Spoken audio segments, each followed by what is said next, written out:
What a crazy week it's been, hey? If you told me a month ago that every major sporting event in North America would be either canceled or playing in front of empty stadiums, if you had told me that the stock market was going to go up and down like a yo-yo, if you were going to tell me that oil prices had dropped, if you were going to tell me that the US president was going to come out and ban travel to Europe or from Europe, I wouldn't have believed a word of it. Or I would have thought maybe World War III had started or something. It's just crazy, isn't it? Then add in some of the local things that are going on. Trouble out at the coal mine and trouble in our schools and just all sorts of uneasiness and uncertainty that's happening right now. And it's been a weird week. We're going to talk a little bit about some of this come Sunday. It's not that we're going to change our path in terms of what we're preaching about, but in 2 Timothy chapter 2, the Apostle Paul is going to talk to Timothy about the fact that his own life hasn't gone the way he imagined it would. His own life is sort of messy. It's not how he pictured it. Things are happening that he didn't imagine would ever happen. And so Paul tells Timothy how to deal with those things. He gives him some reasons to be hopeful. He gives him some things to think about.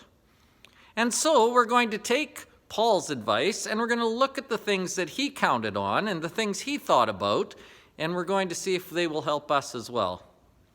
The sermon is called When Life Goes Sideways. And if you're struggling in any way at all, maybe this sermon would be good for you. Our Bible study is continuing our study of prayer, and we're at the very end of it now. So Luke chapter 11, Matthew chapter 6 are the two chapters that have what we call the Lord's Prayer in it. We've looked at the prayer itself. We've talked about why we might want to use it for something. And now we're going to go back and look at what Jesus says around the prayers. Some of the teaching that he does about prayer around the things that he taught them to say. So go back and look at that. Just have a quick peek at what he tells them prayer is useful for, how he tells them to pray, what the purpose is, what they're supposed to do, what they're supposed to avoid. There's some really good teaching in there that will help our prayer lives as well. So that's what we're doing Sunday morning in terms of teaching. Lunches, we've decided, are going to continue until the end of March, and then they're going to be done. So we've got a couple of weeks left. Please plan to stay for lunch and enjoy this time while we have it. It's a good time to visit and catch up. I hope your week is going well in spite of all the uncertainty and in spite of all the things that are going on. We have lots of reasons to be hopeful. We have lots of reasons to trust that not everything's going to end badly. So be the encouragement to others that they might need this week.